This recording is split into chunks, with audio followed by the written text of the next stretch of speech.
que eu acho impressionante é o seguinte, né? Os vídeos estão circulando, essas pessoas não saem, essas pessoas têm cozinhas organizadas, comida, carne, churrasco, tudo. Brasília teve uma tempestade ontem, algumas áreas inclusive amanheceram com geada, foi um senhor toró, né? E desarmando um pouco dessas barracas, dessa estrutura que foi montada para acampamento de gente com discurso golpista, né?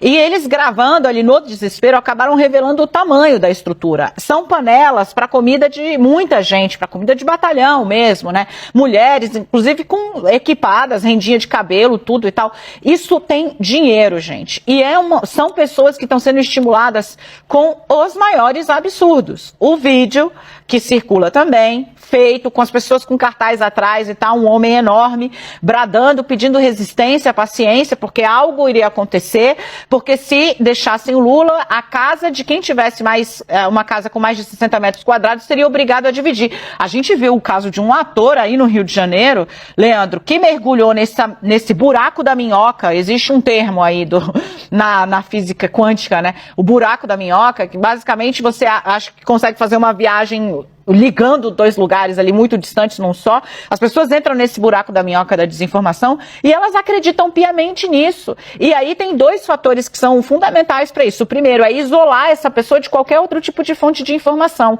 Então você que está aí na rede, que fica vendo, né, jornalista ser xingado, jornalista ser achincalhado, isso tem método, é de propósito. É para você passar a achar que isso aqui, na verdade, a gente está mentindo e a verdade está com essa gente maluca que está reeditando. Não vou chamar de maluca, esse compromisso eu fiz comigo, né? É uma conduta que é criminosa. Você cria um universo da mentira para levar as pessoas a reações extremadas. Extremadas. Nesse momento, essas pessoas estão cometendo um crime.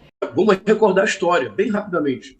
Antes do golpe contra o Salvador Allende, no dia 11 de setembro de 1973, o que levou à desestabilização final do governo Allende foi a maior greve de caminhoneiros da história do Chile, que paralisou a economia chilena.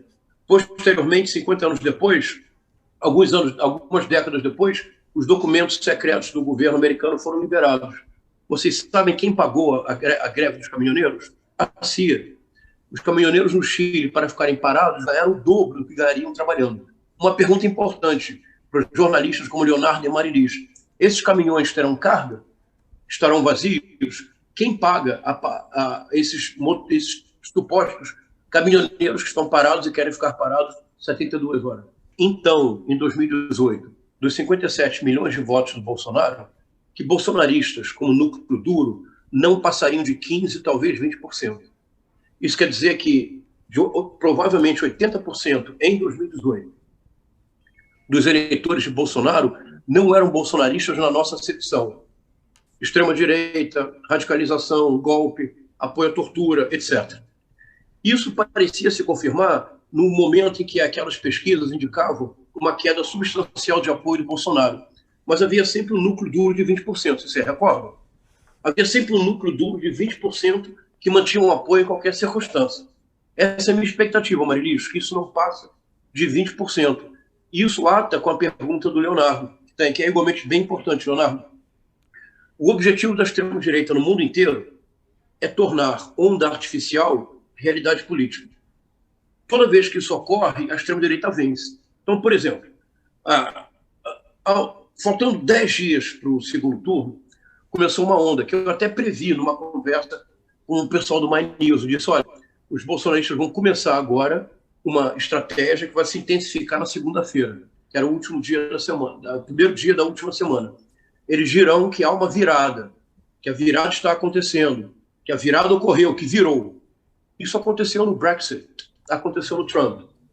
As pesquisas do Brexit e do Trump, antes da última semana, davam vitória a Hillary e davam vitória à permanência na União Europeia. Começa essa onda artificial.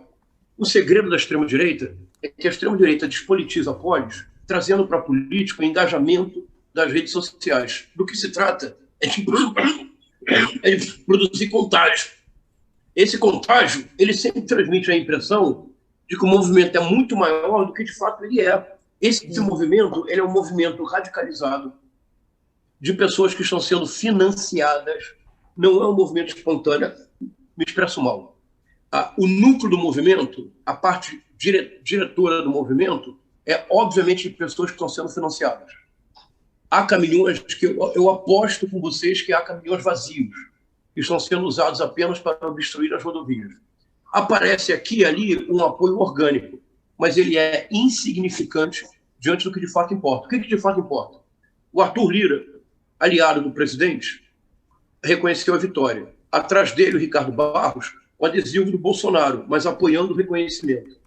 Rodrigo Pacheco reconheceu a vitória. Ministra Rosa Weber, presidente do Supremo Tribunal Federal, reconheceu a vitória.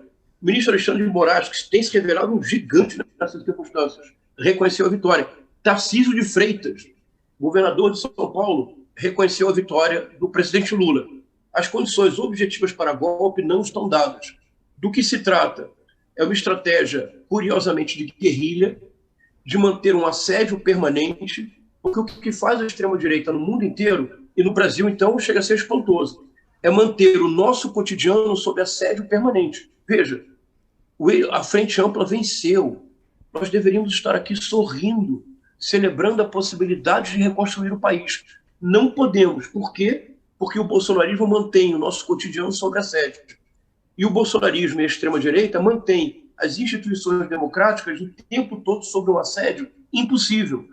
Nós vamos ter que reagir reconhecendo, esse movimento é muito menor do que eles querem que nós acreditemos. 2, terminado o movimento, todos precisam ser responsabilizados criminalmente. Sexta-feira passada, o deputado eleito Nicolas Ferreira teve as suas contas no Twitter e no Instagram suspensas. Ele tinha passado o dia divulgando informações falsas sobre uma suposta fraude nas eleições que teria sido descoberta por um argentino ligado à família Bolsonaro. Logo, os bolsonaristas correram para dizer que o Nicolas estava sendo censurado. Só se esqueceram que a liberdade de expressão não é um direito absoluto. A partir do momento que você comete crime com as suas palavras, você pode e deve ser responsabilizado. E aqui vai a má notícia para o Nicolas. Ele nem começou ainda a ser responsabilizado. A justiça só determinou a suspensão das contas dele para que ele parasse de cometer crimes. Acontece que no Brasil, nos últimos anos, a gente se acostumou a ter um presidente que mentia 24 horas por dia, colocava em dúvida o sistema eleitoral e atacava a democracia. Mas isso não é normal e tem que ser punido. Essas pessoas que gritam por liberdade de expressão, na verdade, só querem a liberdade de continuar mentindo, manipulando, distorcendo, a liberdade de cometer crimes contra a democracia. Colocar em dúvida o resultado das eleições não é opinião, é golpe. Gente, já aumentou o petróleo de novo. Já está aumentando o petróleo de novo. Mas Lula já ganhou. Lula já é o nosso presidente. Por isso eu digo e nunca deixo de dizer: ó Lula, nós esperamos a sua posse.